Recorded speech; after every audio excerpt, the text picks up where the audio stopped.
Hello, gusto ko lang magpasalamat sa nagbigay nito. Thank you, Day, sa isda. Ayan, so magsigang ako ngayon para mainitan ng ating tiyan. Tapos ito guys, ayan, kamyas siya. So isigang natin siya sa kamyas. Ayan, so ayan po.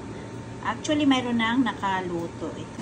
Ayan na siya guys. Ito na ang ating pangsigang. So, ilalagay na natin ang ating kamyas.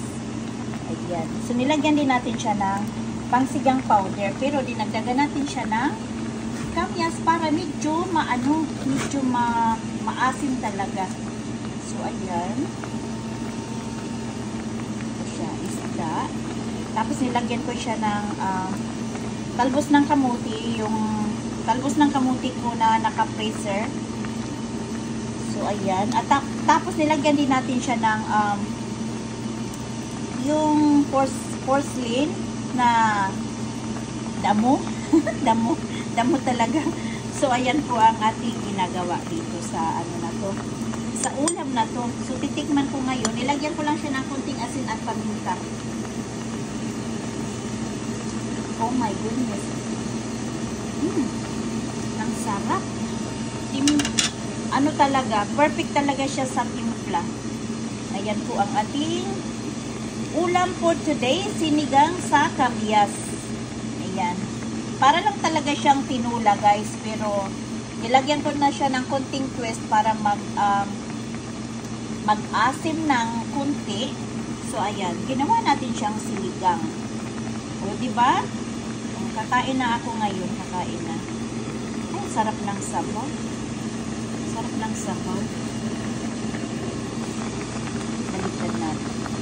Sarap talaga ng sabaw. Ayan.